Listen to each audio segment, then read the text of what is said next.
पाकिस्तान के लिए बड़े कंसर्न्स हैं। एक तो बांग्लादेश से हारे, बांग्लादेश की टीम इंडिया चली गई और इंडिया ने बांग्लादेश की दुर्गत बनाई है। उसके बाद हमें ये ज़रूर सोचना चाहिए कि हम दुनिया क्रिकेट में कहाँ स्टैंड करते हैं। यानी कि इंडिया बांग्लादेश को घर बुलाकर उनकी दुर्गत बना रहा है और बांग्लादेश हमारी दुर्गत बना के घर से रवाना हुआ, तो फिर हम कहाँ स्टैंड करते हैं। मुश्किल हो जाता है इस तरह के एक्सीडेंट के बाद वापस ग्राउंड में आना और अपने मुल्क को रिप्रेजेंट करना और फिर सेंचुरी भी बनाना। बात भारतीय बल्लेबाजों की ये है कि ज्यादा बल्लेबाज आउट ऑफ फॉर्म नहीं चलते हैं, चाहे जैसी मर्जी ऑपोजिशन हो जाए, जैसी मर्जी पिच हो जाए, कंडीशंस हो जाए, कहीं ना कहीं से इनको सितारा कोई ना कोई मिल जाता है। और सेकंड इनिंग्स में 2 सितारे पे इंडिया को देख लें, पहली इनिंग में इंडिया की टीम कितनी जल्दी 4-5 आउट हो गए, लेकिन उसके बाद बॉल जब पुराना हुआ कुछ भी नहीं हो रहा था।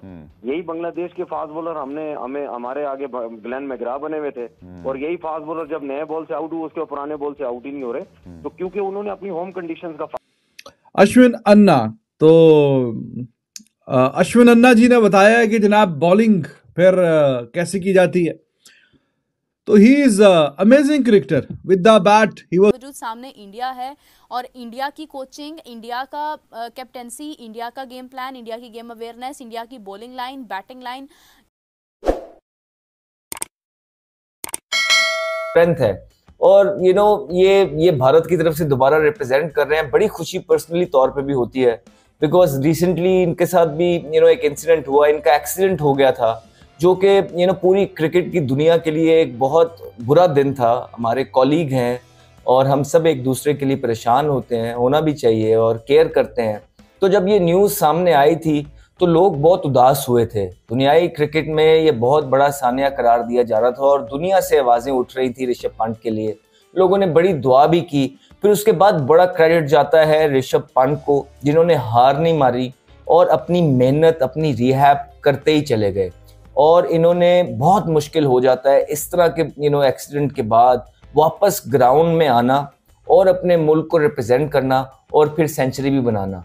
तो ये जो एक प्रोसेस होगा वो उन्होंने, इनकी ज़िंदगी बिल्कुल बदली होगी। और क्रिकेट बोर्ड को भी बहुत क्रेडिट जाता है, इंडियन क्रिकेट बोर्ड को, बीसीसीआई को, कि उन्होंने इनका साथ नहीं छोड़ा मुश्किल टाइम पे, इनका ख्याल रखा, इनको वो साथ लेके चले, इनका इलाज कराया, इनकी खबर रखते रहे। एनसीए में इनकी जो है ना रिहैब हुई, बेस्ट डॉक्टर्स, बेस्ट ट्रेनर्स इनके साथ लगाए गए। फिर जो कप्तान टीम के होते हैं उनको बहुत क्रेडिट जाता है, सिलेक्टर्स को बहुत क्रेडिट जाता है कि उन्होंने ऐसा नहीं किया कि out of sight out of mind नहीं किया कि एक प्लेयर बस अब इज नॉट वेल और अब मूव फॉरवर्ड करते हैं। नहीं, उन्होंने भी जैसे इनकी रिकवरी हुई, ये थोड़े से डोमेस्टिक के मैचेस खेले, इनको वापस टीम में लेके आए। फिर टीम में कप्तानों ने इनको और प्लेयर्स ने वेलकम किया और यही वजह है कि आज वो अपने मुल्क के लिए दोबारा से सेंचुरी उन्होंने बनाई है। और ना सिर्फ सेंचुरी बनाई है, क्या खूब बनाई है। और गिल की भी फिर उससे ज़बरदस्त एक इनिंग है। टीम थोड़ी सी जब नीचे लगी होती है, दूसरी मतलब ऑपोजिशन, थोड़ा सा उनका हाथ नहीं पड़ रहा होता चीज़ों पे, जो ट्राई कर रहे होते हैं वो नई प्लान उनके मुताबिक जा रहे हो, थोड़ी सी चीज़ें आसान हो जाती है। तो वहाँ पे गिल की अपनी फॉर्म के लिए, अपने करियर के लिए बहुत इंपॉर्टेंट इनिंग थी। जब गिल आए थे, गिल को बहुत लोगों के साथ कंपेयर किया जा रहा था, उनका कंपैरिजन होता था। तनवीर, भारत की और पाकिस्तान की क्रिकेट का मेजर डिफरेंस क्या है जिसकी वजह से भारत इतनी कंसिस्टेंट क्रिकेट, अभी वर्ल्ड टेस्ट चैंपियनशिप के 2 फाइनल खेले, जीत नहीं सके लेकिन ज़बरदस्त परफॉर्मेंस, T20 वर्ल्ड कप जीत गया, अपने घर में वो किसी को करीब नहीं आने देते। मेजर फर्क क्या है दोनों मुल्कों के दरमियान क्रिकेट का, वो क्यों आगे निकल गए? फर्स्ट क्लास का टूर्नामेंट खेल रहे थे, बिल्कुल, दिलीप ट्रॉफी। ये है कि भाई उन्होंने सख्ती की हुई है कि आपका, हमारा जितना भी इंडिया का जो प्लेयर होगा वो अगर फ्री है, वो अवेलेबल है, उसको अपने यहाँ डोमेस्टिक क्रिकेट को इज्जत देनी है, यहाँ खेलना है। हमारे प्लेयर क्या है, हमारे प्लेयर पाकिस्तान में बैठे होते हैं, तस्वीरें चल रही हैं, मॉडलिंग चल रही है, कमर्शियल पे काम हो रहे हैं, घरों पे बैठे हुए हैं, उनको कोई ये नहीं बोलेगा यार आपने डोमेस्टिक क्रिकेट क्यों नहीं खेल रहे। ये टेस्ट मैच बांग्लादेश की गिरफ्त से बहुत जल्दी से अपस्लिप हो रहा है और उसकी एक बहुत बड़ी वजह भारत का ग्रैंड कमबैक था डे 1 में। देखिए, जो परफॉर्मेंस पहली इनिंग्स की होती है ना टेस्ट मैच में, वो डिटरमिन करती है आपकी राह, क्या आप मैच जीतेंगे या आप हारेंगे या ये मैच फंसवा हो जाएगा। और मैच फंसवा हो सकता था क्योंकि 6 विकेटें ले ली थी बांग्लादेश ने अच्छी सीमिंग कंडीशंस पे। हसन महमूद ने बहुत आला बॉलिंग की थी, 140 पे 6, उसके बाद मगर जो 350 प्लस रन खा गए, उससे मुकाबला हाथ से वहां पे निकला। और अब फिर सेकंड इनिंग्स में तो बहुत बेहतर बैटिंग कंडीशंस थी, तो वहां पे फिर ऋषभ पंत ने सेंचुरी लगाई, शुभमन गिल की शानदार सेंचुरी, जिससे कि अब एक मॉन्यूमेंटल टास्क है बांग्लादेश के लिए। ऋषभ पंत की बैटिंग में खास बात यह थी कि जो पहली इनिंग्स में उन्होंने गलती की थी और फॉर्म को रिस्पेक्ट नहीं दी थी, दूसरी इनिंग्स में फॉर्म को रिस्पेक्ट दी और 100 लगाया। इसी तरह से शुभमन गिल जो है वो सीरीन अंदाज से, जिसको कहते हैं ना, जैसे रोहित शर्मा की बात करते हैं ना, रोल्स रॉयस की तरह खेलते हैं, ये भी कुछ इससे कम लगते नहीं है, बिल्कुल ऐसे लगता है क्रूज कंट्रोल पे शुभमन गिल बैटिंग करते हैं। एक जो और अच्छी बात भारतीय बल्लेबाजों की ये है कि ज्यादा बल्लेबाज आउट ऑफ फॉर्म नहीं चलते हैं, चाहे जैसी मर्जी ऑपोजिशन हो जाए, जैसी मर्जी पिच हो जाए, कंडीशंस हो जाए, कहीं ना कहीं से इनको सितारा कोई ना कोई मिल जाता है। और सेकंड इनिंग्स में 2 सितारे, पहले इनिंग्स में 2 ऑलराउंडर सितारे थे, जडेजा और अश्विन। और अश्विन का क्या टेस्ट मैच जा रहा है, 3 विकेट ली उन्होंने सेकंड इनिंग्स में, कंडीशंस जो थी वो बैटिंग फ्रेंडली थी।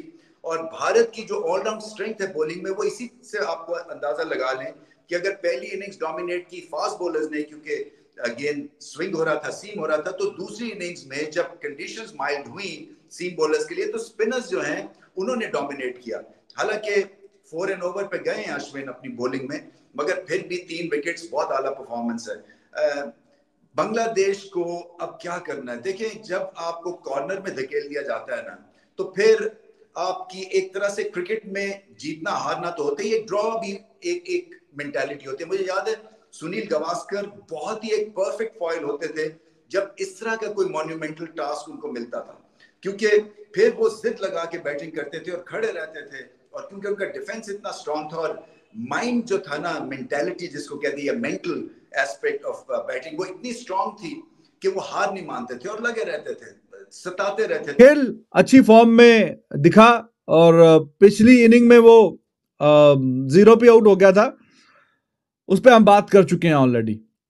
लेकिन पिछले इनिंग्स की भी जो कसर है वो इस वाली इनिंग में निकाली है, जो कि बहुत अच्छी बात है। मौका मिले तो आप जाने मत दो, इससे अच्छा मौका तो नहीं मिलता ना कि दूसरी टीम को आपने 225 की लीड ली हुई है और फिर आपको मौका मिला बैटिंग करने का और फिर भी आप कुछ ना करके जाएं। तो Virat Kohli he should have scored a few runs, लेकिन नहीं हो पाया।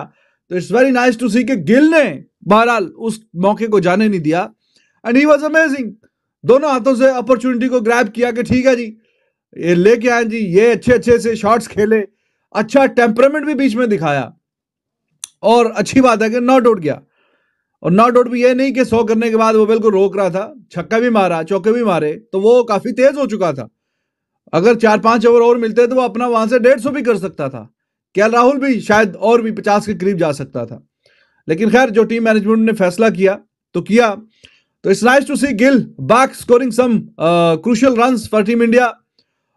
इसके लिए भी अच्छा है, टीम इंडिया के लिए भी अच्छा है।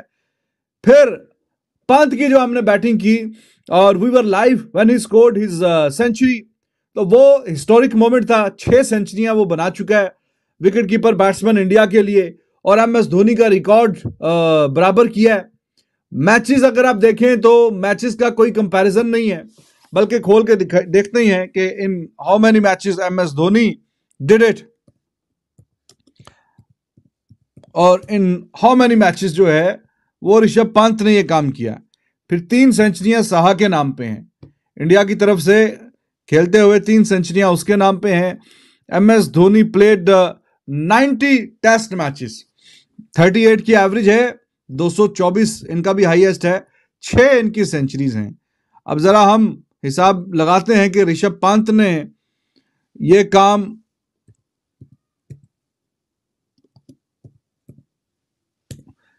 कितने मैचेस में ये काम किया है, और उसमें से ओवरसीज वाली सेंचुरीज आपने नहीं बोलनी, ओवरसीज नहीं है और किसी की जितनी इसकी सेंचुरीज हैं। 33 मैचेस हैं जी टोटल, ये 34वां चल रहा है। ये मेरे ख्याल मैच के बाद अपडेट कर देंगे। अभी यहाँ पे 5 दिख रही हैं, तो ये एवरेज भी अच्छी है, और 100 भी देख लीजिए। 34वां मैच है, बीच में 1.5 साल नहीं भी खेल पाया, 1.5-2 साल नहीं खेल पाया, और वो आपको पता है कि बहुत ही खौफनाक खतरनाक किस्म का एक्सीडेंट हो गया था, तो नहीं खेल पाया था। केनेल कॉल कह रहे हैं जी, when Dhoni used to play batsman were Sachin, Dravid, Laxman. हाँ, काफी अरसा बीच में उनके उसी टीम में ही खेलते रहे, बट स्टिल इसका ऐसा तो नहीं है कि अब ये कि 7वें नंबर पे हम बात कर रहे हैं ना इसकी, क्या नाम है इसका अपना यार, जडेजा, तो 3 साल से उसकी 42 की एवरेज है नंबर 7 पे। मुझे ऐसा लगता है कि इंडिया ने इतना मुश्किल टारगेट सेट कर दिया है, मतलब इतनी बड़ी लीड ले ली है कि उसके बाद कहीं ना कहीं बांग्लादेश कोशिशों के बावजूद, बहुत अच्छे प्लेयर हैं वो, बहुत अच्छा खेल रहे हैं, उनकी बैटिंग देख लो आप उनकी बॉलिंग देखो, आप उनकी फील्डिंग देखो, गेम प्लान देखो, गेम अवेयरनेस देखो, हर लिहाज से बांग्लादेश जो है वो अच्छे माइंडसेट के साथ जो है वो मैदान में उतरा। लेकिन उसके बावजूद सामने इंडिया है, और इंडिया की कोचिंग, इंडिया का कैप्टेंसी, इंडिया का गेम प्लान, इंडिया की गेम अवेयरनेस, इंडिया की बॉलिंग लाइन, बैटिंग लाइन इतनी ज़्यादा डोमिनेटिंग है कि मुश्किलात ही मुश्किलात है। मतलब बांग्लादेश को मैं ये नहीं कहती हूँ, I don't want to discourage any country और एनी टीम राइट नाउ, कोई भी टीम छोटी नहीं होती है, हर टीम अपनी परफॉर्मेंस के ऊपर 100% श्योरिटी के साथ मैदान में उतरती है। लेकिन जब इंडिया की बात आ जाती है तो फिर आपके लिए मुश्किल हो जाता है, क्योंकि इंडिया टेस्ट के अंदर इस वक्त इतना स्ट्रॉन्ग जा रहा है। विराट कोहली ने सचिन तेंदुलकर का रिकॉर्ड जो है वो ब्रेक कर दिया, बुमराह 400 विकेट्स लेने वाले बॉलर बन गए, 10वें बॉलर। मतलब इंडिया में ऑलरेडी 10 ऐसे बॉलर्स हैं जो 400 विकेट्स ले चुके हैं इसके अंदर। तो आप देखें कि अचीवमेंट्स हैं उनकी, एक माइलस्टोन्स उन्होंने अचीव किए हुए हैं। वो इतनी एक पुरानी टीम है जो शुरू से खेलते आ रहे हैं, मैचेस विन करते आ रहे हैं, और स्पेशली इस वक्त जो उनकी एक क्रिकेट अरूज पर है, उससे महसूस होता है कि किस तरह से उन्होंने चीज़ों को आइडियलाइज करते हुए वो आगे बढ़ रहे हैं, वो अपनी एक लेगेसी को कायम रख रहे हैं। तो उनके लिए कोई भी खेल, कोई भी मैच, कोई भी टीम छोटी नहीं है। तो वो एक मुश्किल टारगेट सेट करने के साथ साथ उनकी जो अप्रोच है वो ये है कि उनमें कोई बड़ा छोटा नहीं है। अगर जसप्रीत बुमराह है तो उतनी ही इंपॉर्टेंस जो है वो आकाशदीप की भी है, उतनी ही इंपॉर्टेंस जो है वो रविचंद्र अश्विन की भी है। तमाम जो बॉलर्स हैं वो सब लोग एक दूसरे को रिस्पेक्ट करते हैं, ओन करते हैं और मौका देते हैं। कैप्टन का जो है वो इसके। हेलो दोस्तों, नमस्कार। इंडिया नाउ चैनल पे आपको स्वागत है। दरअसल दोस्तों, जब आज इंडिया ने बांग्लादेश को हर फील्ड में पहला है, मतलब बैटिंग, बॉलिंग और फील्डिंग में, इसको देख के पाकिस्तान की मीडिया और पाकिस्तान की फॉर्मर क्रिकेटर इसको देख के खूब हैरान है। और तनवीर अहमद तो इंडिया की डोमेस्टिक स्ट्रक्चर को तारीफ कर रहा है। दरअसल दोस्तों आप जानते हैं कि भारत की खिलाड़ी उन्हें इस टेस्ट मैच में 4 सेंचुरी बना चुके हैं, लेकिन बांग्लादेश को एक खिलाड़ी हाफ सेंचुरी बनाने के लिए तरस रहे हैं। पाकिस्तान की मीडिया ऋषभ पंत को सेंचुरी को खूब ज्यादा तारीफ कर रहा है कि ऋषभ पंत ने जैसे एक भयानक एक्सीडेंट से वापिस आके इंडिया के लिए सेंचुरी बनाया है। इसको देख के पाकिस्तान की मीडिया खूब हैरान है, क्योंकि पाकिस्तान की मीडिया इंडिया की खिलाड़ी और पाकिस्तान की खिलाड़ी के बीच में कितना फर्क है ये जान चुका है। पाकिस्तानी मीडिया हर बार इंडिया के साथ कंपेयर करके इंडिया की सिस्टम को तारीफ कर रहा है। तो दोस्तों आज के लिए इतना ही।